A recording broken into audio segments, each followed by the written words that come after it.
Press conference سے خطاب کرتے ہوئے سعید غنی نے کہا ہے کہ یہ ریلی سندھ میں لسانی سیاست کو ہوا دینے والوں اور سندھ کی تقسیم کا نعرہ لگانے والوں کے لیے نوشتہ دیوار ثابت ہوگی۔ ہم یہ میسیج دنیا تک پہنچانا چاہتے ہیں کہ ایم کیو ایم اس شہر سے ختم ہو گئی ہے۔ ایم کیو ایم کو لوگ مسترد کر چکے ہیں۔ ایم کیو ایم کی نفرت کی سیاست اب اس کراچی کے شہریوں کی سیاست نہیں ہے۔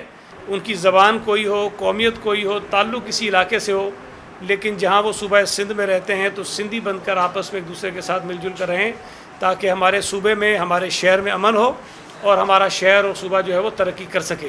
تو ان سازشوں کے خلاف اس ریلی کو ہم کامیاب بنائیں گے۔ میں یہ بات یقین سے کہہ سکتا ہوں کہ ایم کیو ایم نے جو ایک ریلی نکالی تھی پچھلے دنوں وہ بری طرح فلاپ ہوئی۔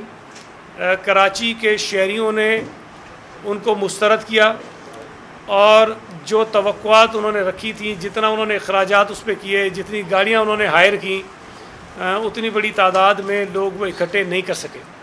اور ماضی بھی اس بات کا گواہ ہے کہ پیپلز پارٹی نے جب ٹینکی گراؤنڈ لیاقت آباد میں جلسہ کیا تو ایم کیو ایم کو بڑی پریشانی لاحق ہوئی کہ ہمارے گڑھ میں اتنا بڑا جلسہ کیسے ہو گیا، تو انہوں نے اسی مقام پر اسی گراؤنڈ میں ایک جلسہ رکھا۔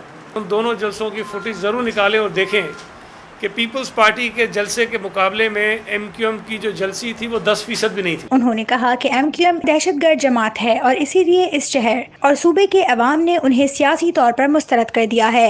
چیئرمین بلاول بھٹو زرداری صاحب نے کئی برس پہلے یہ کہا تھا کہ یہ پی ٹی آئی جو ہے یہ نئی ایم کیو ایم ہے، اور وقت نے ثابت کیا کہ یہ پی ٹی آئی واقعی نئی ایم کیو ایم ہے اور ایم کیو ایم کے نقش قدم پر چل رہی ہے۔ ایم کیو ایم ایک فاشسٹ جماعت تھی، ایم کیو ایم ایک دہشت گردی میں ملوث جماعت تھی۔ ایم کیو ایم نے شہر کے لوگوں کی زندگی اجیرن کی، یہاں پر بوری بند لاشیں، یہاں پر بتہ خوری، یہاں پر یہ جو ابھی آپ کو بلدیہ فیکٹری کا واقعہ ابھی تازی بات ہے کہ سزا بھی ہوئی ہے ان کے لوگوں کو، وہ آپ کے سامنے ہے۔ 12 مئی کا واقعہ آپ کے سامنے ہے۔ پی ٹی آئی بھی اسی طرح کے فاشزم پر چلتی ہے جو اپنے مخالفین کو برداشت نہیں کرنا چاہتی۔ جہاں عدالت یا دیگر ادارے اپنی بنیادی ذمہ داریوں کو چھوڑ کر کوئی اور کام کریں گے تو ان پر تنقید ہوگی۔ اسی لیے ہم یہ بات بار بار کہتے ہیں کہ ہر ادارے کو اپنی آئینی حدود کے اندر رہ کر کام کرنا چاہیے۔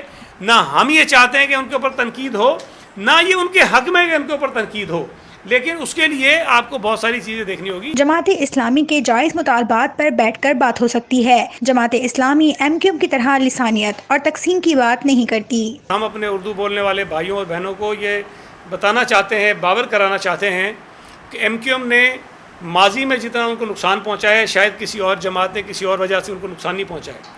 ایم کیو ایم بننے سے پہلے جو ایک امیج تھا اس شہر میں یا پورے صوبے میں یا پورے ملک میں، ہمارے اردو بولنے والے جو بہنیں ہیں، بھائی ہیں، ان کا وہ کیا تھا اور ایم کیو ایم بننے کے بعد آج کیا ہے، یہ فیصلہ وہ خود کریں۔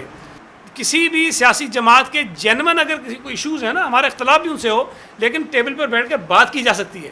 لیکن اگر ایم کیو ایم یہ کہے گی کہ الگ صوبہ دو، اس پہ بات نہیں ہو سکتی ہے۔ ایم کیو ایم اگر یہ کہے گی کہ اردو بولنے والے ہم ان سے نفرت کرتے ہیں، ہم کراچی میں کام نہیں کر سکتے ہیں، تو ان چیزوں پر بات نہیں ہو سکتی ہے نا۔